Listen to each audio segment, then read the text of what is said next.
I'm streaming. All of God's children in this country. And Yo, that MLK quote, because I've now watched a couple clips and like he's used it a couple times. That's really his finishing move.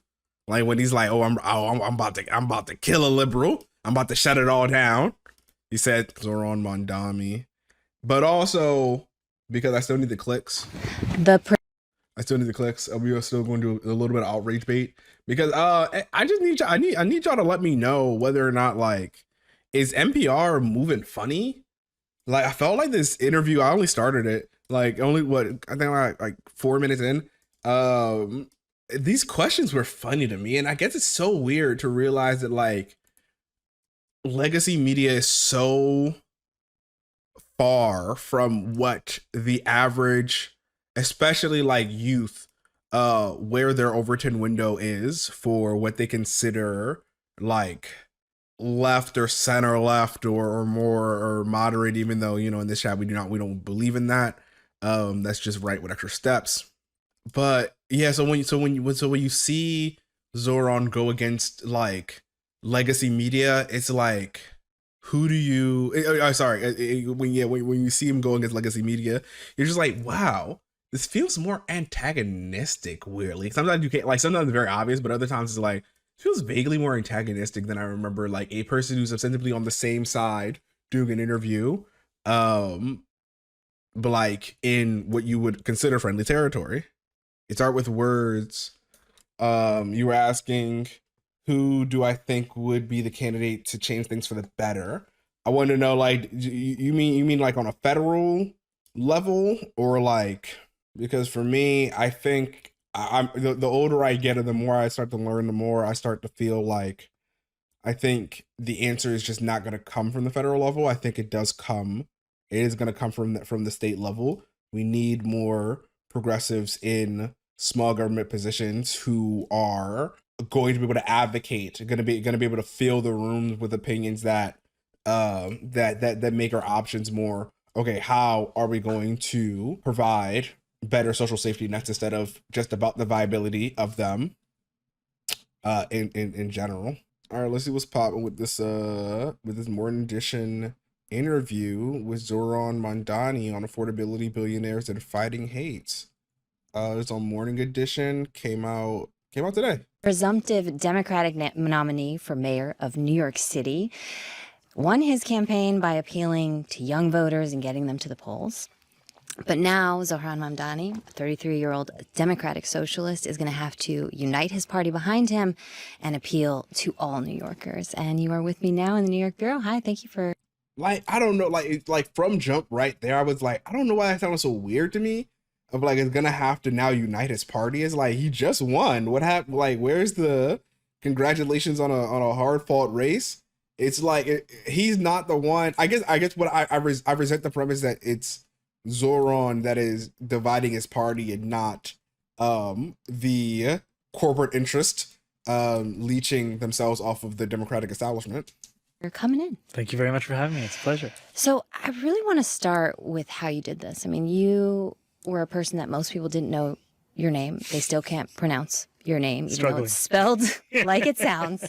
You did not have the establishment of your party behind you. The paper of record in New York City, the editorial board of that paper, actually asked voters not to rank you at all, and yet you won.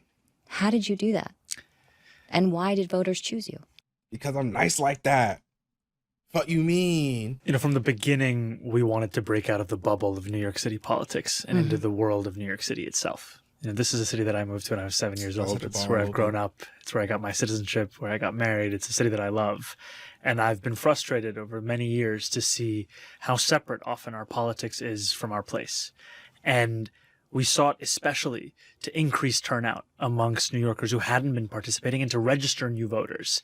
And we said that we would do this by espousing a politics of no translation, by speaking directly to the crisis that working people were facing in this city, which is ultimately a crisis of affordability. That's the solution, Dems, to your self-imposed identity politic paradox, right? Like, you don't need to make everybody feel special. You need to answer directly the common problems everybody has. Like, rent is high in any language. It doesn't matter. Because no matter how many politicians try to make it about something else, what we see, you're gonna see exactly what I'm talking about, no matter where they live, no matter who they are, is that they are being pushed out of the city that they love because it's the most expensive city in the United States of America. After your win, which really stunned a lot of people, the establishment of your party still hasn't really come behind you. Leaders in your party not endorsing you yet. I mean, what needs to happen for you to get them on side at this point? And why haven't they? She's like, man, I've noticed that you and your anti-billionaire rhetoric has really made some billionaires get in their feelings. So when are you gonna start sucking some dick? I approach coalition building the way that we've approached every day of this campaign. We have to earn support. We have to earn endorsements. And ultimately, it's been very exciting to see that since Tuesday, even before these results have been certified, we've received the endorsements of Congressman Nadler, of Senator Elizabeth Warren, of State Senator Brad Hoylman Siegel, who'll be the next borough president of Manhattan, the current borough president, Mark Levine, who'll be the next city controller. We're seeing our coalition expand.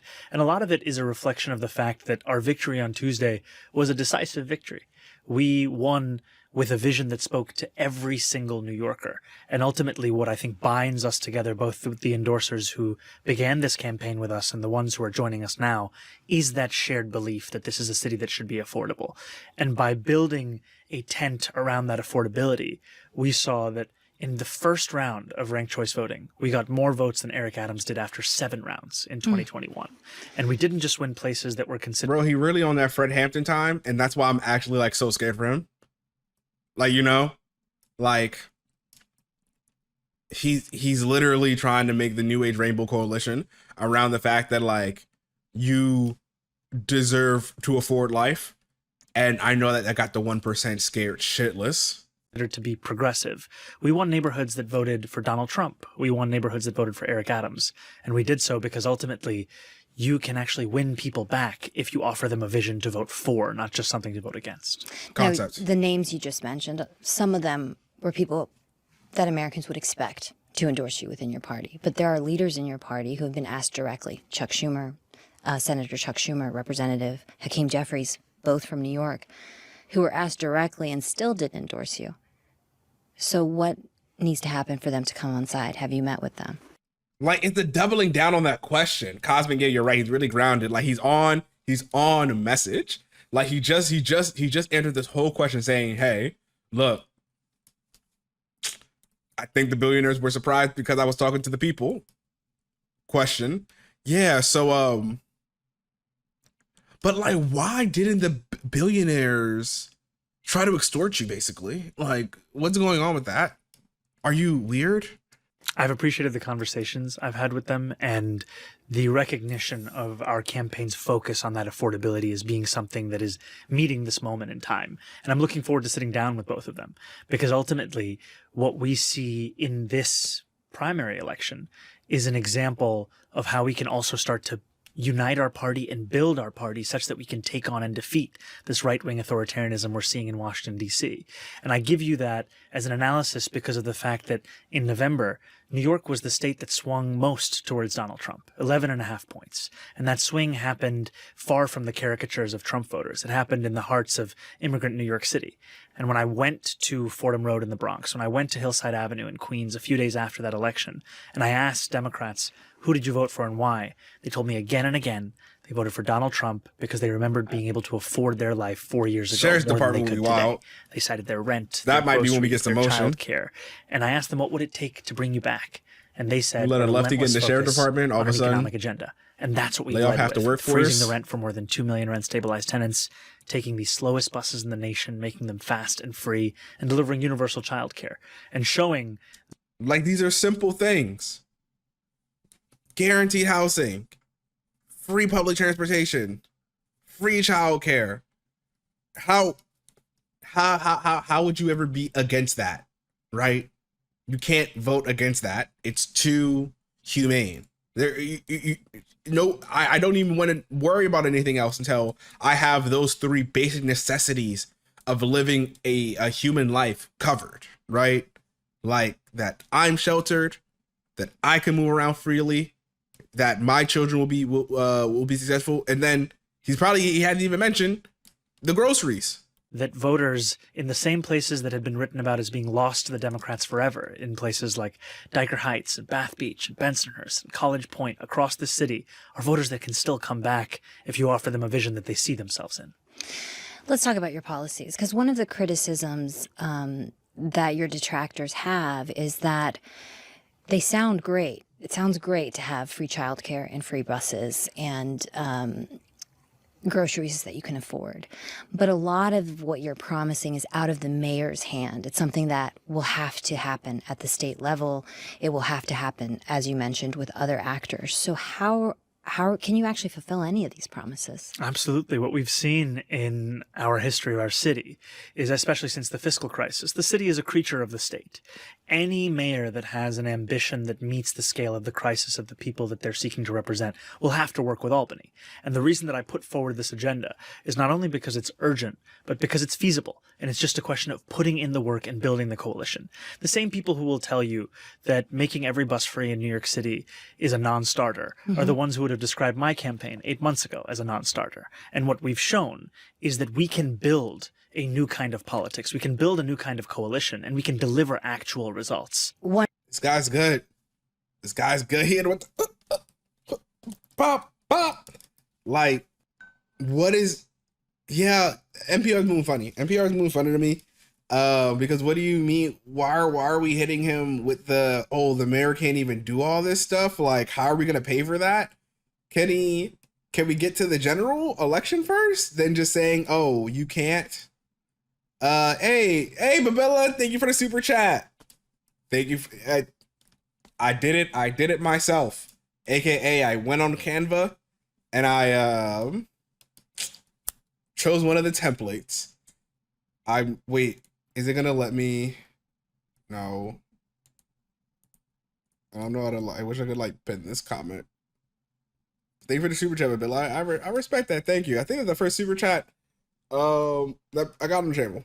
One of the ways, or the way that you say you're going to pay for these programs, is by increasing the corporate taxes on corporations. By matching New York State's top corporate tax rate to that of New Jersey. So we are at 7.25%. They are at 11.5%. Okay, and then also an income tax on anybody who makes over $1 million, right? Yes, 2%. The top 1% of New Yorkers. So again, that's a non-starter for the governor. Which is so wild to just come out and straight say. Like, that's a very common sense. He said, hey, I'd like to increase the taxes a tiny bit on a very tiny portion of New York that for sure can afford it. And she said,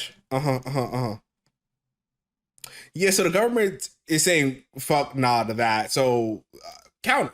Kathy Hochul, that she said that. So how are you going to pay for it? And how are you going to get people like Kathy Hochul and others on side to give you the money or do the thing that you think needs to happen for you to get that? Right when that, I was like, that's a non-starter. My engine was getting revved up just the thought of it. Personally. The money for these programs. Well, I've appreciated my conversations with the governor, and I'm excited to work together because ultimately we haven't seen enough of that between city and state over many years, especially when former Governor Cuomo was leading the state. It was often a relationship of animosity and one where New Yorkers didn't even have clarity as to what was a state function or a city function. Some may remember the fact that the former governor refused to acknowledge that the MTA was actually something that the state was ultimately responsible for. But I am confident of building that coalition. And the reason is also my own experience as an assembly member. When I went into Albany in 2021, representing Astoria and Long Island City, I found a different governor there, Andrew Cuomo, and he did not want to raise taxes on billionaires and corporations, the very people who funded his campaigns over the years, to fully fund the public schools that he had starved. And through the coalition that we built, of which I was one part, we were able to overcome his objections and raise $4 billion in new taxes that would then fund those schools. And one thing that I really appreciate about our current governor, Kathy Hochul, is she is laser focused on affordability. And what we've seen is that these policies I'm speaking to you about, they are not just policies that people are voting for incidentally while they're voting for me. They're voting for this platform. I go around New York City. If I'm at events, I start saying the platform and people finish my sentence. I say, we're going to freeze the rent, make buses fast and free, deliver universal childcare. And that's because people know what exactly it is that they deserve. Bro, he's good. He's good. Even to turn an adversarial question into, listen, I'm excited to work with some person who doesn't agree with me right now because, one, I'm into collaboration, and also, listen, I'm just, what Kendrick say? That's not just me. That's what the culture feeling. I'm with the culture feeling. Zohran, stay on fucking mentions Mamdani.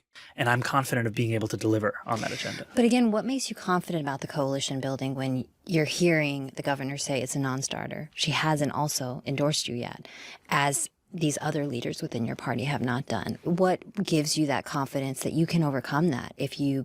The silent propaganda of just like letting... It's so shady, right? To be like, well, you know, just as another reminder, like, you know, the establishment hasn't endorsed you yet. Wink, wink, and nudge, nudge to the people that have really, one, have no stake, right, in Zohran's campaign. They don't live in New York, but also as a dog whistle to be like, hey, you know, it's just another commie lunatic over here. Don't take him seriously just yet. Become mayor. The experience that I've had, you know, over this campaign, there was a time when many of the ideas we were putting forward were considered to be distinct to our campaign. And yet as we built it, more and more candidates started to embrace those same policies. And I am confident of seeing that happen across the political spectrum. Even Andrew Cuomo, in his own transportation plan, said that he wanted to explore making buses free. That wasn't a recognition of me as an individual. That was a recognition of the popularity of that as a proposal. And when you look at the polling, whether it's for making buses free, whether it's for freezing the rent for rent-stabilized tenants, whether it's even for a network of municipal-owned grocery stores, you see that it has support not just among Democrats, but oftentimes even among independents and Republicans. And that's what's so exciting about this moment, is that we're reshaping the political map, and we're showcasing a way that we fight for our democracy, not just in opposition to authoritarianism, but also by increasing New Yorkers' faith in the ability of that same democracy to deliver to the problems that they're facing on a daily basis. Do you have a plan B to pay? Gold Star, you hit it right on the head. I hate how he's asked what he needs to do to overcome that, instead of wondering why the establishment won't support someone who clearly won the primary, especially when they care about democracy. And also if they care about like their democratically appointed constituency, if they care about, you know, the democratic public themselves. Because once again, he's running on things that everybody wants. They want rent frozen. They want buses free. Everybody. Facts crashing. I truly hope that this lack of endorsement actually are the factor that get him over. It's gotten so bad that people are just like, I don't know if it's recorded on stream yet, but like, it's definitely a talk that maybe I've had with like on Ole and Friends, or like maybe with FD or something like that. Maybe most likely with like Little Bill, but like, I truly believe that, you know, much like what the oligarchs are doing now, the Democratic Party is also going through its sort of last breath, and that's why they're acting so out of character, they're acting so mask off, because I don't think the Democratic Party survives past 2028. I think something is going to happen. But before this moment, I truly thought it was going to be, we were finally going to be disillusioned enough to let an actual third party make a way, like with the youth. But it's sort of maybe the old school Dems will literally either have to be absolved into Republicans, or they're going to create some fake moderate party that basically allows progressives to keep the Democrat name, so that we're always sort of fighting on two separate polar opposites of like conservatism and bigotry, and like progressivism and equality and equity. But my parents, bless their hearts, we just can't see the world the same way. And so I do think that we need, in some cases, I do sometimes think it might be required for us to have more political options in order to voice like where different people want the country to go. Pay for your policies. I mean, a state cannot go into debt. You have to be able to pay. Of that same look at more of this hateration, bro. They're facing on a daily basis. Do you have a plan B to pay for your policies? I mean, a state cannot go into like, she's hearing all these ideas, and instead of saying like, wow, that actually sounds really cool. Wow. I think that would be really good for the cities. It's I see you providing hope. May I provide you with a little touch of cynicism? you have to be able to pay for what you've promised. Again, Governor Hochul has said raising taxes is a non-starter. So do you have a plan B? I am wedded to the outcomes that I've spoken about. The first things that we launched this campaign on October 23rd was how we would make this city more affordable, freezing the rent, making buses fast and free, delivering universal childcare.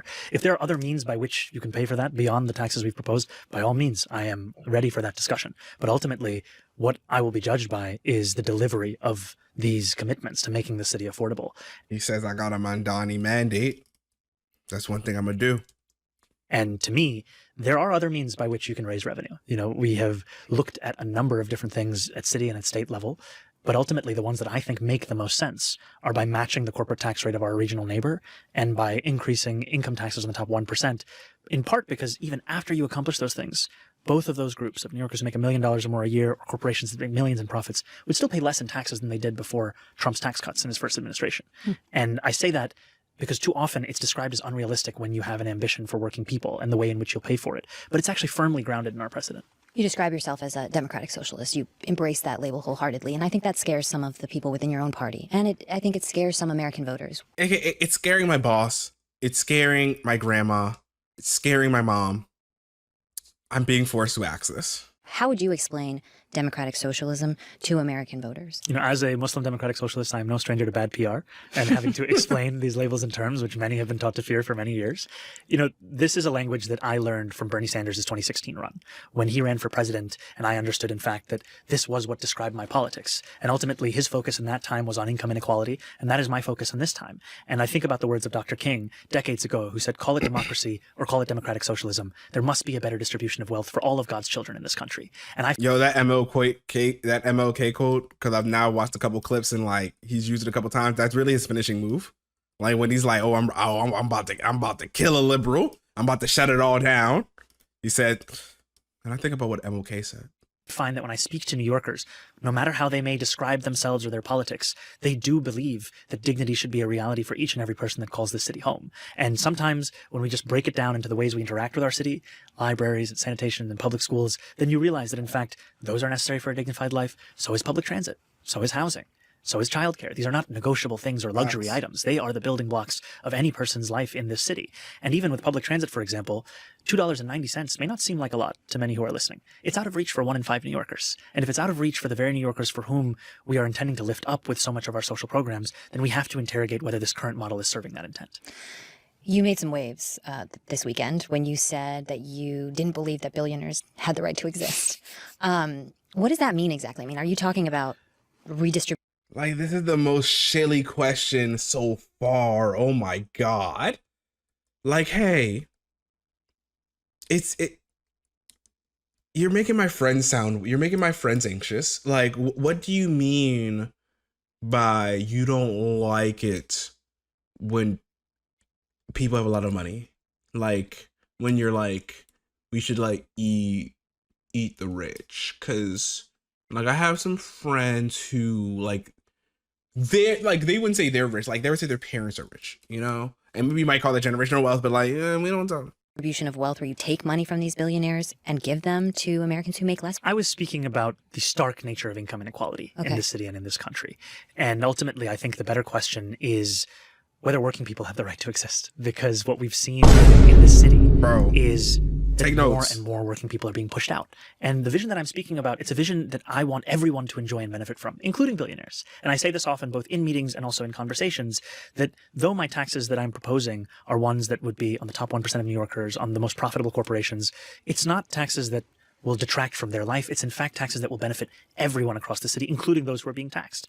And we need a better quality of life for all New Yorkers. And ultimately, this is not an interest in taxation in and of itself. It's an interest in finding revenue to pay for something that will transform life in the city. So you weren't proposing that your policies would ultimately lead to a New York with no billionaires? No, that's not what I was proposing. Do you think your views as a democratic socialist? But if y'all want to leave, y'all can go. Truthfully. Is why some of your own party is distancing itself from you, despite this win that you had in New York City? I think this sounds more in line with what the party is promising. Because what we saw on Tuesday, they just know how actually is in many ways in tension with what we've been told about politics for a long time in this city and even in this country. You know, the general conventional wisdom is that the left can only win low turnout elections. we saw that the top 3 ages that turned out were 18 to 24, 25 to 29, 30 to 34. Mm-hmm. That is unlike anything we've seen in this city and in this country. And coming to terms with something that really reshapes what's possible and what a coalition looks like, it may take some people time. And what's so exciting to me is that this was a campaign that was laser focused on an economic agenda and on making clear that every New Yorker belongs in this city. They deserve the same respect, the same recognition. And ultimately, what good is it if we call this the greatest city in the world if the people who built it can't afford to live here? And the increased turnout, it's not just generational. I also say this as the first South Asian elected official, the first Muslim elected official to ever run for mayor. The turnout in those same communities has been incredible to see. Is your party maybe refusing to learn any lessons from your win? I mean, are you frustrated at all with your party in the sense that you did something that a lot of people thought was impossible, whether they like your candidacy or not? And we will not let you forget it. And yet here we are, where you are convincing part of it to get behind you. I'm not frustrated. Mm-hmm. I think that what we're seeing now is less than a week since those results. Yeah. And it sent a shockwave through our politics. And I think that it will take people time to digest those results, and the fact that so much of this analysis that we have treated as fact is actually out of step with where New Yorkers are. And I'm excited to earn the support of those that I have spoken to and those that I haven't even met yet. And I think that that's at the core of my desire, is not to win an argument or represent the people who've already voted for me, but rather to lead this entire city. That's 8.5 million people. And I know that I could, can win this general election with the same number of voters that we had in the primary. But that's not the way that you govern. You govern by ensuring that you look to every New Yorker, especially the ones who had questions or doubts or suspicions, and you give them the time to actually speak to them. Because I think for far too long, we've thought of politics as removed from people. Mm-hmm. And I believe New Yorkers deserve a mayor that they can see, that they can talk to, that they can ask questions of, even one that they can yell at. Because what's more New York City than that? I was having a appreciation dinner for our team. I was in a backyard giving a speech about the incredible work that so many of our team members made. And then there was a guy who put his head out the window and said, "Shut up!" And I was like, this is New York City. I'm likely going to be the Democratic nominee of this city, and I'm appreciating the work that changed politics in this city for a long, long time. And this guy just doesn't have the time for it. And that's the place that I love. Let's talk about that broader appeal, because your campaign appealed to voters who are registered as Democrats. Now you are going to appeal to a larger city, independents, Republicans, and you struggled in places to get older Black voters. You struggled with lower income voters during the primary. How are you going to appeal to those voters and that broader, the broader political landscape?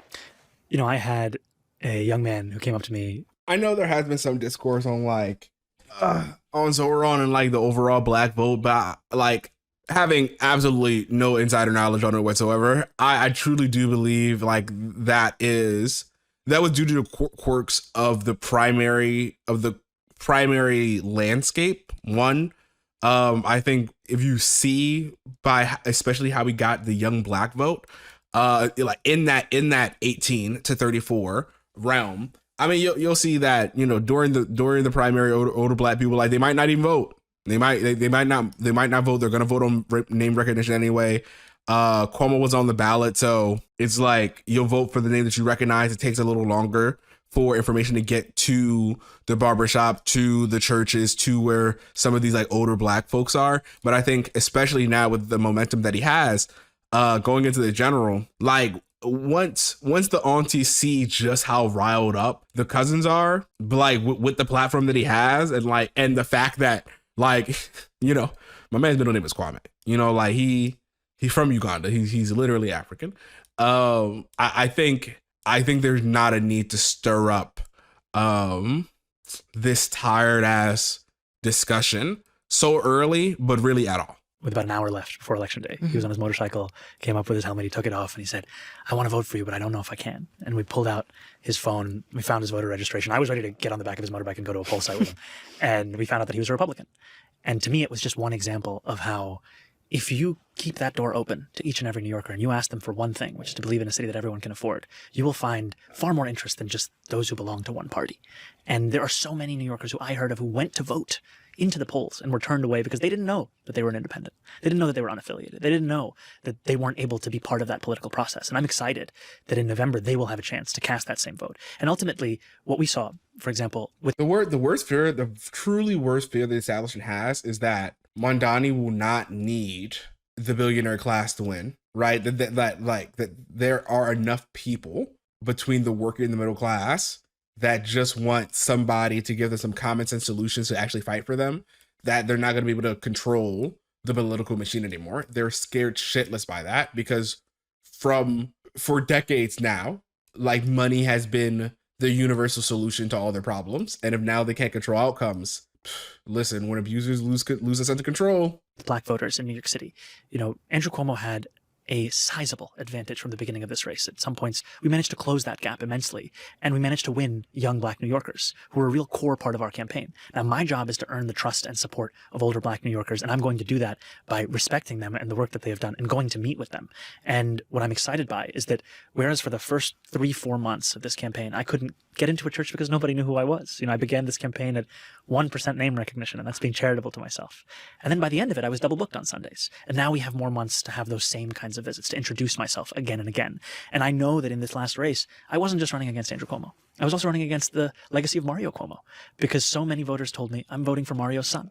And ultimately, there's only so much you can do over 8 months. And I'm excited to have more time to talk about how this agenda that I am so excited by is one that actually speaks to the very reason that this city has been pushing Black New Yorkers out for decades. Eric Adams says you could have fixed these things as an assembly member, and now you're running for mayor, which doesn't have the ability to increase taxes like Albany does. What do you say to that? It's funny. I feel like you could ask Eric Adams that question when he was running for mayor after having also served in Albany. I think ultimately he's trying to distract from his own record. When I began this campaign, I began it running to defeat Eric Adams' second term. And then after he worked so closely with Donald Trump that he realized he could not win a Democratic primary and dropped out of it, the inheritor of that second term was Andrew Cuomo, with the same donors, the same corruption, the same agenda. And now I'm back to that original architect. And ultimately what Eric Adams' record has been is raising the rent on more than 2 million New Yorkers by more than 9%, on increasing the water bill to the highest it's been in 13 years, siding with Con Edison. They wanted to increase gas and electric bills by $65 a month, and promising to fight for the very working class New Yorkers that voted for him and instead betraying them to instead cater to the donors that put him there. And my track record in Albany is one where I've shown the possibility of this very work that I want to deliver as the next mayor. I'm fighting to make every bus free because I won the first free bus pilot, where we saw those exact results. I'm fighting for dignity for working class New Yorkers because I won nearly $500 million for working class taxi drivers. Gotta know that. These are the ingredients of the exact agenda that I'm looking to deliver. Another criticism from Eric Adams is that actually you speak as a man of the people, but you were raised by a very famous film director and a well-known actor. To this point, why is NPR parroting Eric Adams talking points? That was not on my bingo list, but man, look what a little socialism make a bitch do. Academic that you don't know what it is not to have. I mean, do you know what New Yorkers go through who didn't grow up with what you had, and do you know how to serve them?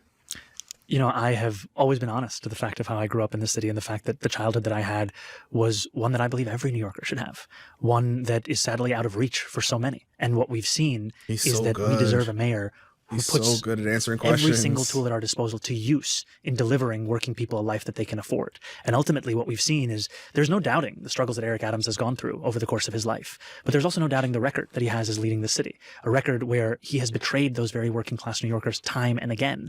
And ultimately, I am not going to subscribe to a politics where the only people that I can fight for are the ones that I see exactly my whole life in. It has to be a politics where you can fight for every New Yorker, those that you can see yourself in and those that you've never even met, those that you have disagreements with. Because ultimately leadership is not about remaking a city in your image. It's about remaking the city in the image of every New Yorker who struggles day after day. You are going to have what looks like a tough race in November. You already have people like billionaire Bill Ackman saying he'll give hundreds of millions of dollars to anybody who runs against you. I think he also said some nice things about me as well. What else did he say? I think he said that I was smart, which I appreciated. Oh, did he say that? Thank you, Bill. Yeah. Okay.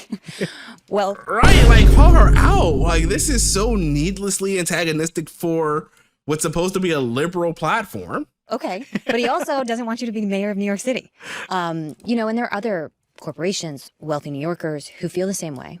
And there are some people mostly just wealthy New Yorkers, almost exclusively wealthy New Yorkers, but who fear your candidacy. You have support among some Jewish voters, and you have some Jewish voters who are extremely skeptical of you and afraid of your candidacy. My job is to lead this entire city. My job is to address those very concerns that New Yorkers may have, be it for whatever basis. And ultimately, this is something that I said on Tuesday night, that wherever there may be disagreements, my commitment is now to reach further, to understand those disagreements, to wrestle with the complexities of those disagreements. And that means taking the time to have meetings with New Yorkers who may be concerned. Maybe it's, you know, a business leader who is worried about the impact of my tax proposals, and I get to share the fact that these are proposals that will make it easier for them to attract and retain talent in the city, that so often the success of a business is based upon its ability for young people to be able to live here and actually raise a family here.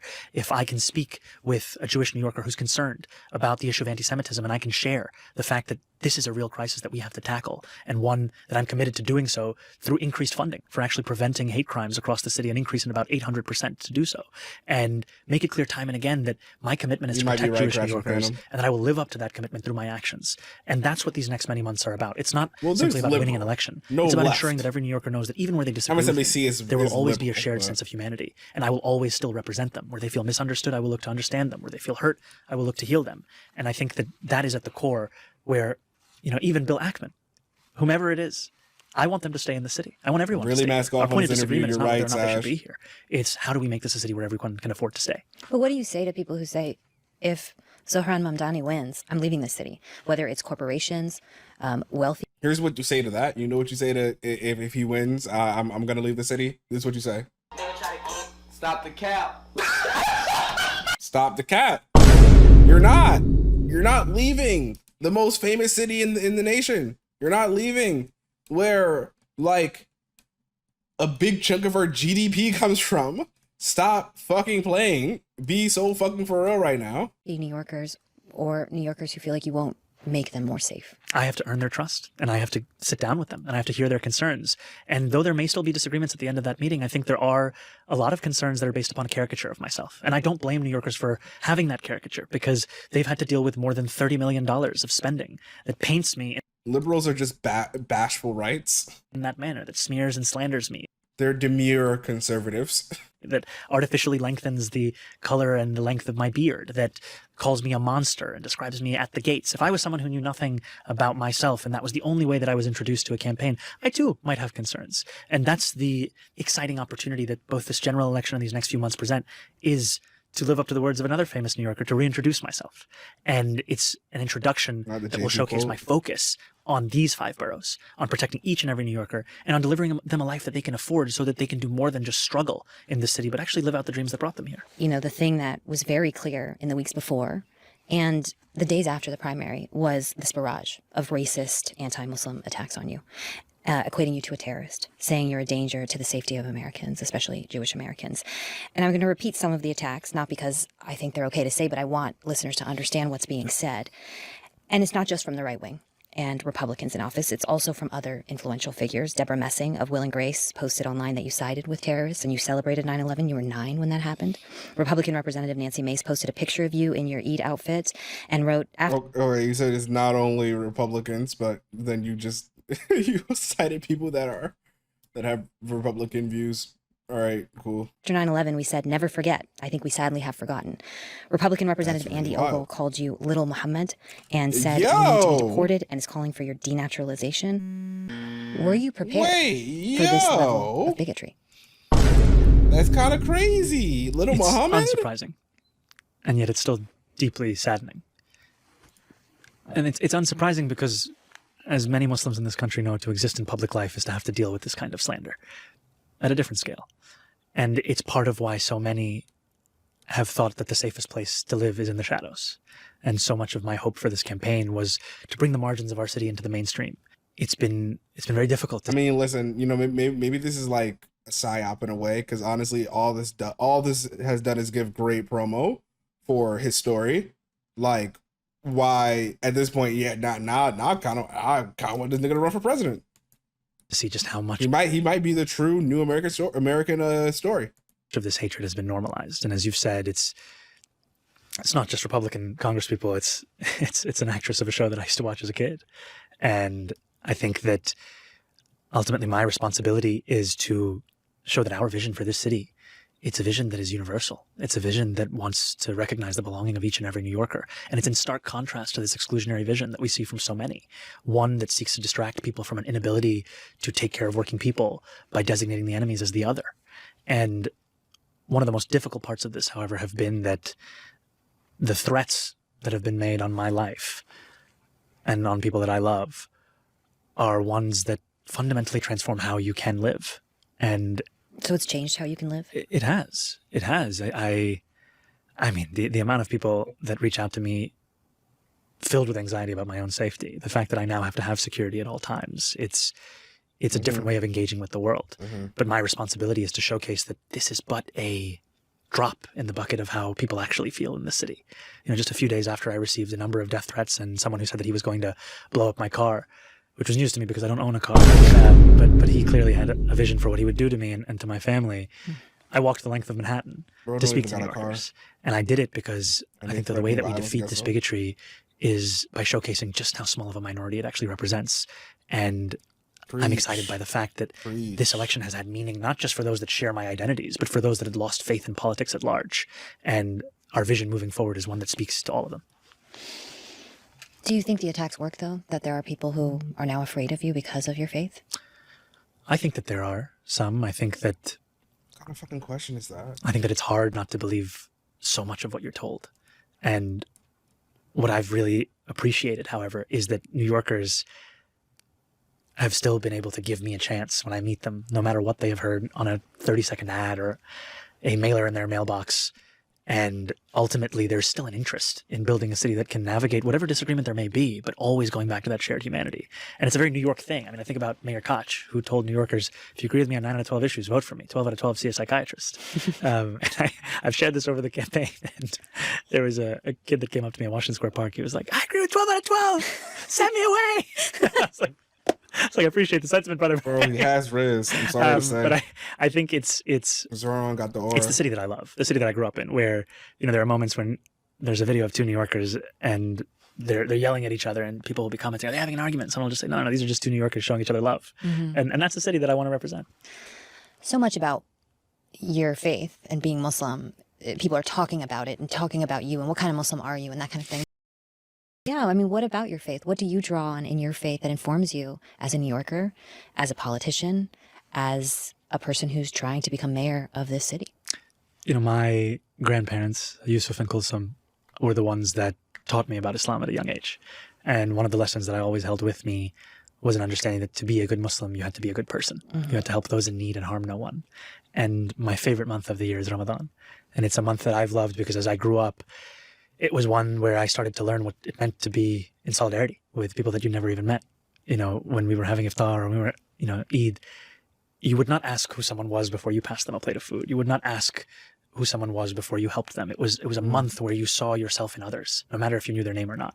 And so much of that has been at the foundation of my politics, this belief that solidarity has to be at the core of what we do, and that it's not just something that is an ideal, but it's something that has to be practiced. And I think that this is, for me, what it means in many ways to be the first Muslim mayor, is to live up to those same ideals and to take care of this entire city. And, you know, it was my grandmother who told me at a young age that one of the ways to follow the example of the Prophet was to smile. And that's something that she told me I should do each and every day. And I think I share that Shout out because grandmas. Oftentimes when we discuss religion, it's discussed in a very specific way. Smiles in the chat real and yet quick. for me, it has always been in these kinds of stories that have been imparted upon me. Really quick, on the attacks that you've been receiving, do you feel like you've gotten enough defense from your party?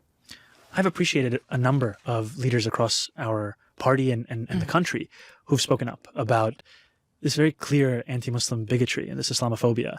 And it's meant the world to me to see senators, congresspeople who I have never met, who I have never spoken to, being willing to stand up and call this what it is. Because ultimately, there is an attempt to redefine this country as if it is beyond the reach of so many who are proud to call themselves Americans. Your campaign started with 2 employees, you said, and you grew to 50,000 volunteers. You talked about the 1% name recognition that you had. You were an assemblyman, but do you have the experience to run a city government, arguably one of the most, if not the most powerful city in this country? I believe that I do, and I believe that New Yorkers have made their decision as to what kind of experience matters in this moment. They had a choice between 2 politicians, one of whom had the experience of leading the state that also came with the experience of resigning in disgrace and cutting Medicaid and stealing hundreds of millions of dollars from the MTA and hounding the more than 12 women who had credibly accused him of sexual harassment. And they chose the experience of myself, an assembly member who won $500 million in debt relief for the very taxi drivers who had been sold a promise by the city of a ticket to the middle class and then had that promise pulled out from under them, of someone who has taken on the 8th largest carbon emitter in the country and defeated a proposal for a frack gas power plant. And ultimately, what I tell New Yorkers is that a campaign is a glimpse of the way in which you would run a city. And in this campaign, we have shown ourselves able to meet the moment every single day. And that means scaling up an operation from those 2 full-time employees to one that now manages over 52,000 volunteers. But also, it's a twin understanding of the fact that ultimately I am responsible at the end of the day for the work of this campaign, and that the way that we will execute our vision is by empowering a team of the best and the brightest. We won this campaign thanks to the incredible work done by people around me who set up this apparatus that could not only inspire New Yorkers, but absorb that inspiration and build a new kind of politics. And the way that I will run our city will be by building a similar team that is united not by ideology, not by how long they've known me, but by a track record of excellence and an ability to execute on this agenda that we saw more than 400,000 New Yorkers vote for in the very places that we had been told we had lost to the Republican Party for years. Zohran Mamdani, presumptive Democratic nominee for mayor in New York City. Thank you for sitting down with us. Thank you so much. It was a pleasure. He's saying the right things, man. I can't hold you. I'm glad we ended with that. It's a little bit, it's a tiny bit of hope for you guys. Tiny bit of hope from you guys.